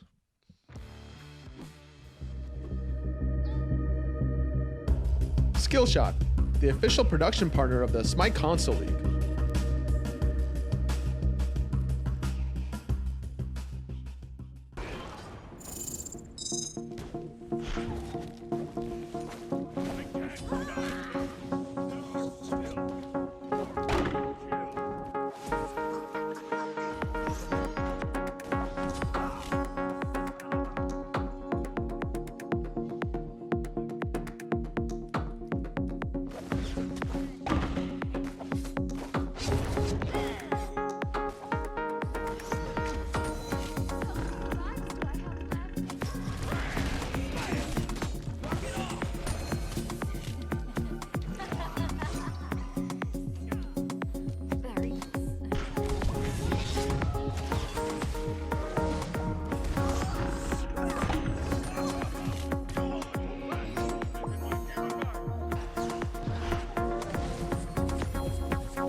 welcome back to the SMITE Minor League. SMITE Console League, excuse me. It is Monday, and we are ready to go. Game number 2 in the books here. Ryan, tell them what went on in game number 1 and 2. It was a lot of fighting about not a whole lot. Look, these games, these players, bottom end of the Xbox EU side, still have a lot to kind of get ready for next year. Clearly, neither of these squads really close to being able to compete with the top end, even in their region, let alone as a console scene as a whole. That's what these games are about, though. I mean, it's about getting ready for that next season. Got to be able to play on the biggest stage, and this is as close as you're going to get to it. So get your practice in now. As far as the practice is concerned, we saw game number 1. It was bad, awful, not good. Don't do it again if you're playing Susano for Hotaru. Except he did it again and won the damn game off of it. Yeah, so that's the type of stuff that instills sort of a winning attitude in you and your team. Yeah, I think so. I think it shows that Hotaru has a pretty strong mental game as well. I mean, being able to take a bad loss and play poorly and overall just have a bad game and then still be able to get the job done when the time comes. I think that is important for a player. That's the kind of mental side of the game that I want to see. You know, if I'm looking for a dude who can fill in next year, be a sub, be a starter, if we have a role to fill, that level of play from Hotaru does make me, think, oh, maybe we should think about this guy. Jellyfish walk away from their first pick, Hercules World, and they go for the ISIS that they have left open. Bans are taken care of, and a lot of what you would expect to be banned is there. Amaterasu has been left alone as ISIS was banned. Now Amaterasu will be banned, and ISIS will be left alone and taken for TJ Fish. Havoc across the way. We'll go ahead with Thoth and Batz, while the Fish guys go ISIS, Horus, and Jing. A fearsome composition that anybody by themselves will die. Yeah, just great CC so far for this composition for Team Jellyfish. I like the idea of banning away the Susano, make Hotaru play something else over there, and it looks like it'll probably be Thoth. Could be Medusa, but it's just a matter of whatever one he's more comfortable on. Thoth has been consistently banned, which makes me think that there is Jellyfish has, some knowledge about what Hyve Central likes to play, and that Thoth was on the table. Kind of left to choose one or the other, it felt like, and they end up giving away the Thoth instead. He already proved he can play the Susano, make him prove he can play something else. I think it's smart. Second round bans coming out. TJ Fish says no supports. Hyve says no junglers. And that leaves Hyve going the way of Geb.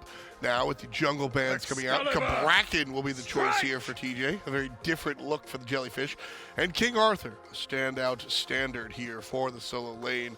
Hyve will have the matchup be Guan Yu. An interesting choice. Yeah, I think I like the Guan here. It gives you a little bit more team fight presence, of which you already had quite a bit of. Good AoE for this composition for Hyve Central.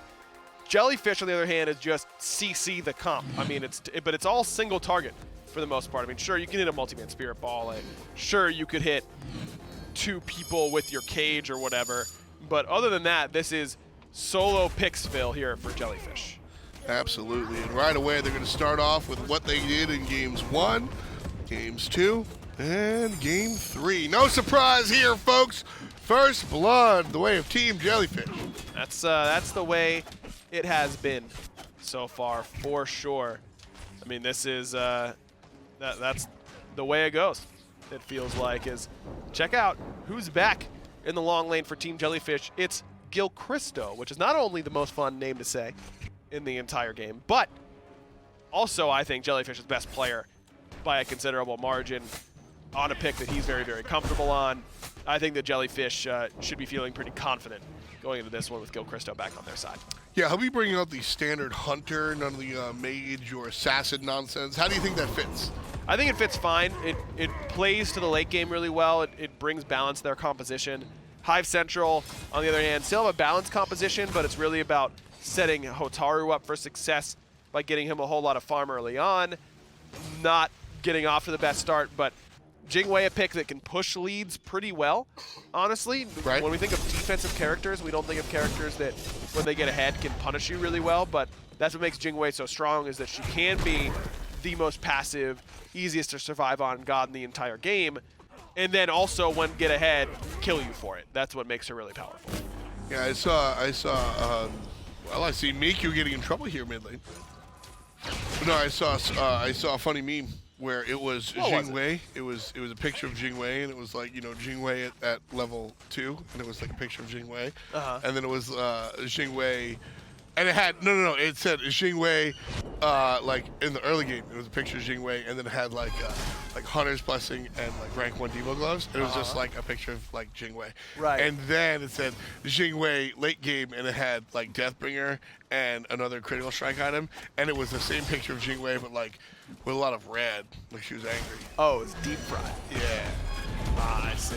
Mhiku getting deep fried here. Team Jellyfish 2 kills to none. And Jing Wei not involved there, but Hey Tom, shoot. As kind of the resident meme explainer, Yeah. that was really bad. Well, That it's was because I not- forgot what the meme was at first. Yeah, I don't think that helped you. I'll Well, say that. But then once I got it, I think I kind of rolled with it. In the way that a runaway train rolls down the tracks to its inevitable death, yes. Here's the thing, though. Did the train get to its destination? No, it overshot it by a mile. Shoot for the stars and you'll land on the moon! Damn. Team Jellyfish here, looking to take their early game lead and push forward. They have the 2,000 gold lead here that they kind of looked for in game number 2 and never found. Team Jellyfish were really strong at kind of making a statement and following up in game number 1. And Hyve really stood up there in game number 2 and was able to kind of make the difference like a conquistador or a Renaissance artist. Here, in game number 3, everything's in front of them. We'll see if they're able to take advantage of it. Two very different examples of things who get the job done, but you're not wrong on either count, so can't really fault you on that one. Look, Jellyfish's mid 3v3 is nutso. I mean, it's so much CC. If you get hit by any one of these characters individually, the others will kill you for it. They clear well because Isis is there in the mid lane for Oxley. I mean, this is difficult to fight against, whereas Hyve Central's 3v3 is, how do I want to put this? Tender. No. Spicy. No. Tumultuous. No, it's Aerodynamic. definitely not that one. No, it doesn't fly very well. It's really bad pre-5. Like, terrible pre-5. Like Brussels sprouts. You know, Brussels sprouts aren't as bad as I thought they would be, as I recently tried them Beautiful again. play. Yeah, that was good. And that's what the mid 3v3 does, by the way, is blink cage, kill you with CC and damage. Out of nowhere, too. Surprise. No, they're bad like kale.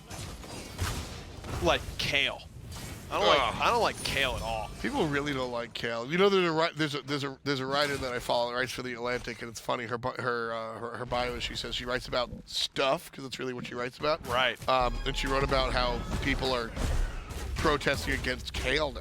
We like thought kale was good. Now it's not. It's not. Denied invade. Team Jellyfish can't get it. Hyve Central says that is our red buff to keep. Nice job. And they will do just that. Amanda Mull. It's a good article. I just think that it's also paired with spinach a lot, and spinach is good. I like spinach. Don't ruin it for me. Genesis is level 5. This is bad for whoever he decides to commit to. With the Geb here as well. And it's That was indeed bad, for whoever he decided to commit to. which was no one. Well, he decided to commit to Trevor, but Trevor left, using the tools available to him as Horus, the Egyptian god present here in SMITE Battleground of the Gods. Also like a full second before Oh, the he got his deployment. dash. Yeah, Hotaru's in trouble, but Gil Christo's like out of mana, so looks like that will save Hotaru's life. If Hotaru doesn't end up fighting against someone who has no mana in that spot, Gil Christo's able to airstrike to clear the archers, and then that leaves Hotaru free and clear. Even for with kill. the archers there, I think that might have been a fight Gil Christo could have taken in the 1v1, but without any vision up on the top left side of the map, I think Gil Christo was just a little bit too afraid of the inevitable jungle coming through. Maybe. Final Judgment's also kind of spooky in that spot when you're 2/3 HP and no lifesteal yet. I don't like the term spooky. You do? No, Oh, why not? we already have we already have a phrase for it's scary, it's frightening. What is it? Spooky. Spooky's just a little bit more lighthearted. Is it? I think so. So the heavy heart we announced. Waldrom here. Nice stun. Where's the dash? Where's the dash? Can't dash in because Circle of Protection was up, but doesn't matter because he gets Circle of Protection anyways. Where was the dash? Did Medusa dash in? I didn't see it. Is Medusa level 6 without a point in the dash? Oh, she had it. Eventually. I can't help you, Tom. Don't look at me. There it is. It's a long cooldown. Maybe use the dash in the lane. Okay. I like this switch for Waldrom, though. Waldrom last time around had a skill check of an ultimate. This time around has a little bit of an easier time just to look at them in the same direction. Got a double stun there. That'll help out. Also pretty good against characters like Isis that want to be looking at you as their abilities are flying. Raw, you know, you can kind of fire and forget, right? Right. You don't got to worry about it anymore. Isis, Wing Gust, it's channeled. You got to make sure you're landing all those shots. Even Spirit Ball. Spirit Ball, got to see if it's going to land, you know, time it for the explosion. If you can, that's a good tell of an Isis player. They can throw Spirit Ball and then turn around and, like, just know based on travel time. Yeah. And, like, echolocation where the opponent is. I was with you until you said echolocation. You know, I was sitting there, I was like, there's a 50-50 chance Aggro mentions this echolocation. Yeah, you already... Tom, we are in game 3 right here. You already know I'm bringing up that echolocation. Jammel's going to bring it over here. Nice Yo, maybe... speed. Doesn't even get the stun. Oh, Hotaru, you are so dead. It's just a matter of time. Kid Gilchrist picks up the kill. Number 5 for Jellyfish. They'll rotate over to the left side and look for the Gold Fury. They've got Circle of Protection ready to go. This is Isis's calling card a lot of the time. But with Cataclysm and Fear No Evil potentially coming in, that is a lot of disruption. Oh. Hey, Waldrom. He didn't even get... Oh, through That the was wall, hot. baby. That was hot. We love Oxley, to see it. no ward vision at all either. Sends one flying. Nice shot by Oxley. Much better on this Isis so far than the Cupid. Obviously had the Cupid all of time on the Fire Giant there in game 2, but other than that, didn't find too many that were inspiring. This Isis, on the other hand, really setting the pace nicely. As this is not a good sign for Hyve Central. When you look at the net worth charts, and it's 5 blue names basically all tied up right there. Hotaru's able to break it up. Yeah, it's a rough one. But that's not ideal when the enemy support is higher than everybody, except for maybe one player, and even that is a 100 gold lead. Well, look at Thoth. That's what I'm saying. He's got a 100 gold lead Yeah, on the enemy support. look at him go. That is what sharing exactly 0 waves does for you, even when you're 0-2. 6-0 here for Team Jellyfish as they find themselves leading versus Hyve Central, who grabbed game number 2. Seems like a weird decision here by Mhiku to go for the Gauntlet of Thebes rush. No boots. And as I was highlighting earlier, I mean, this 3v3 is real bad for Yeah. Hyve Central. Pre-5, post-5 it gets a lot better because all 3 of those ultimates fight very well, but still a bit risky as Gilchristo's done a nice job of baiting this gank. Hotaru. Doesn't even know. Oh, he doesn't even know there's 2 people here, but the Fear No Evil comes a hair too late.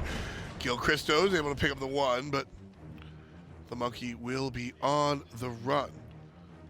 Nice try there. And again, just Hotaru finds himself pushed up way too far a lot of the time, I think. Especially with the lack of ward vision. I mean, there's Yeah. 1 low, looks like, or is that a blue ward, actually, that Jammel's walking over right now? Looks like that's a blue ward. So, Yep. yeah, no ward vision at all. Definitely too far forward there for Hotaru. That's 3 times in a row, and he will die 3 times for it. I mean, especially in the middle, or in this lane where you're up against a Jing Wei, right? I mean, you have to accept that you are not killing her. Right. You just aren't. That's frustrating, I understand, but it's reality. You're not going to get that kill, even if you land everything. You have to land everything and hope Gilchristo misplays, and I don't think that's a fair assumption to make at this point. I've already done it once, and I know I will do it again. I will absolutely call him Michael Kidd Gilchrist. Yeah, you already did do it Yeah, once. I know I have. The second time I intentionally, Gilchristo. Just think of it as like, I kind of go up and down with it. I go, Gil Cristo. Because it's fun to say that way. Give it a shot. Gil Cristo. Yeah, that's fun, right? Fun. Yeah, it's a fun word to say. It's got a nice mouth feel. Mhiku in trouble. Stuns out 2. Nice ultimate from Jammel and creates a channel for Mhiku to find an exit on the right-hand side. Low is, well, everybody. Waldrom comes through as Oxley wastes the ultimate, but Zoro with the transition from the right lane puts him down. It's 8-0, and Team Jellyfish up 5,000 gold. Now, no circle of protection makes this potential Gold Fury a little bit more difficult for TJ Fish, but still pretty likely, especially if Gnome decides to face check here. Yeah, it's a little bit rough for the solo laner. The ultimate comes out, and he'll drive circles into everybody. Landing. He is a support player, cutting off, landing on top of Gnome. Hello. And there's a shell. Final Judgment doesn't do a whole lot there for Hotaru. Low on mana. Zoro gets 1, 3 in a row for Gil Cristo. And now it's 11-0 for Team Jellyfish. I like that. Gil Cristo. Yeah, you gotta give it a little pop. Gold tier going down. Meanwhile, Zoro zoning. Just Think owning. Waldrom wins this trend? I don't. Neither do I. Neither does Zoro Dial. He'll able to put him down. Number 3 there for the King Arthur support. Ting the team from the solo lane. And the team will look towards the mid lane tier 1 tower. King Arthur, one of those gods that was very, very prevalent for a long time. And then, you know, received nerf after nerf after nerf. Finally at a spot where I think he's in a completely fine position. He feels so oppressive at times, though. Yeah, a lot of warriors do. That's kind of the warrior class.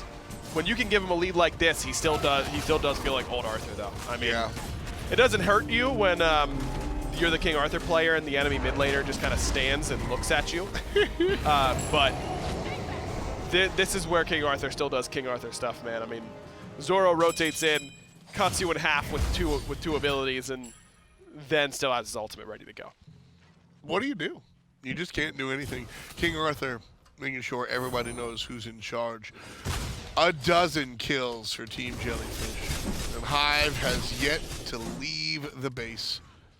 I mean, they literally have, but just barely. 8,000 gold in the lead is Team Jellyfish. All right, who do you think getting the first kill for Hyve Central here? Good little side bet action. Genesis. Interesting. I'm going to go with Gnome. I think Gnome was where my brain went immediately. Like, if I had to answer quickly, it would have been Gnome. But I think Genesis will wind up finding a cheeky Fear No Evil on the right side or something. 2v3 as Oxley puts one down, and it's the carry. Mhiku here going to be knocked up and knocked down. What are my Double odds kill. on Mhiku?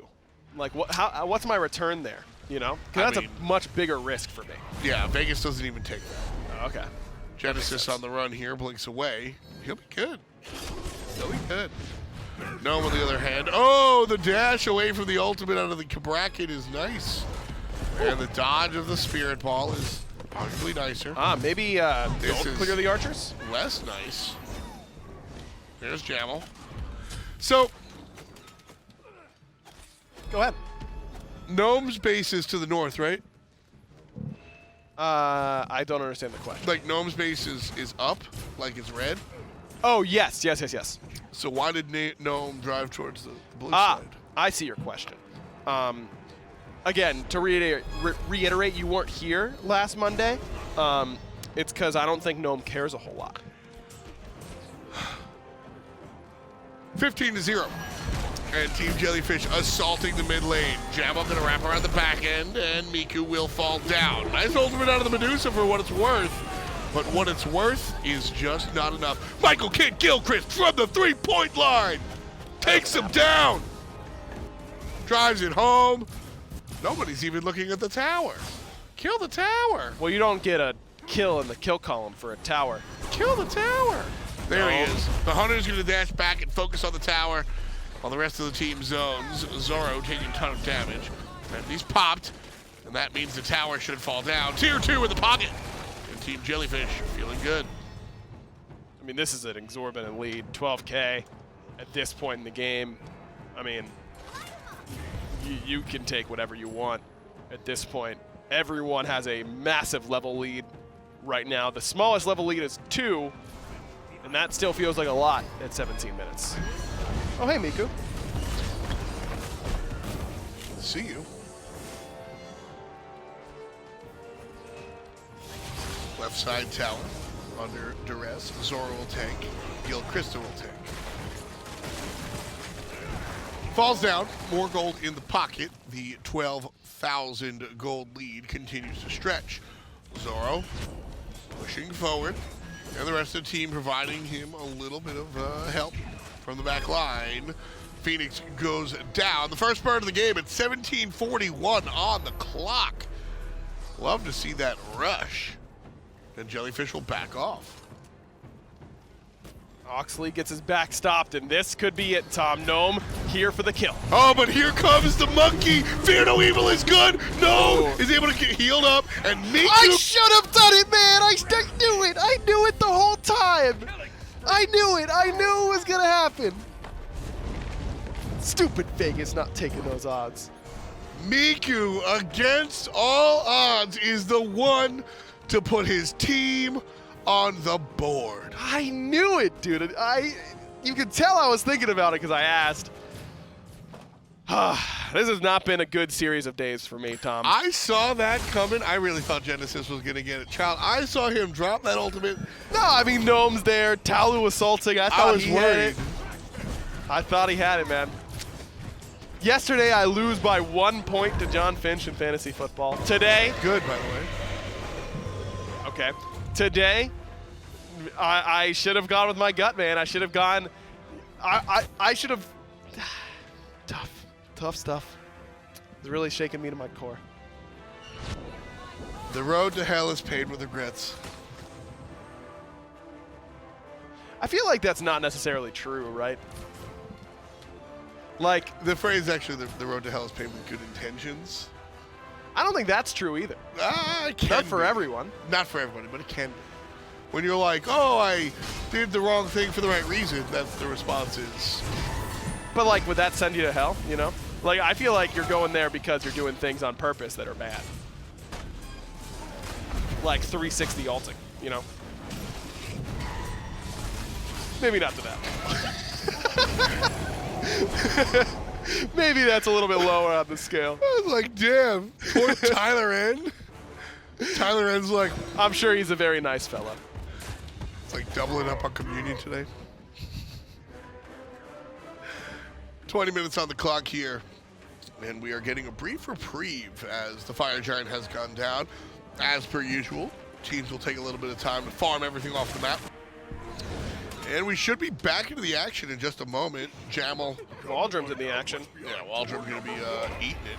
Oh. Or why couldn't Jammel just turn around? Oh, it would slow him down. Slow him down. Right side, big fear no evil. That's a big one. Talon Assault doing work, but Genesis is already low. Jammel's able to take down Waldrom in the mid lane, so the 4v5 is the 4v4, excuse me. But 2 players already dead. Big ultimate from Mhiku. Who's gonna get it before he rolls out? Zoro, number 5 for the King Arthur. Does a little Zoro cut, at least in my head. That's what happens. Zzz, zzz, zzz. The right side Phoenix about to fall. Gil Christo able to get in there. And the push. Wait for your tanks. Wait for your tanks. The peel back. The mid lane will be the push most likely. Just waiting on that minion wave. Jammel's able to walk that in. Trevor zones effectively because he's level 16 and can do that. Now to the Titan we go. There's the push. Players playing defense. It's going to be all about Trevor popping the ultimate. Jammel zoning out into the fountain. There's a big Isis ultimate. Medusa grabs a couple, but we're halfway there.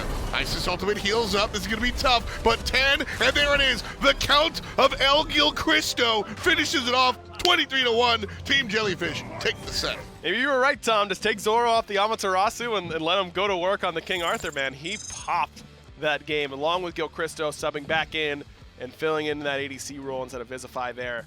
Those two things together become a pretty insurmountable win for Team Jellyfish. You love to see that fantastic stuff coming out here this time around. Game 2 was a weird stutter step. What's your take on what happened there? Yeah, game 2, I think the Jellyfish just lost a little bit of focus. I think the Cupid pick, great on paper, poor in execution. Jammel did his job in that game, but had some troubles in the later stages. And frankly, Hotaru and Gnome just played really well in game 2. It's not always what went wrong necessarily for Team Jellyfish. I think those some mistakes on their end and much better play from Hyve Central is what made number 2 happen. Yeah, I'm buying the latter part of what you're saying. I think Hotaru has really stepped up. That Susano play in game number 2 transformed what we were used to seeing. And then Gnome coming in, like you said, made a difference as well. So some clean stuff there from our console players. And great look there for Team Jellyfish as they wind up taking the set. That's it. We've got 2 more matches, and they're coming after this.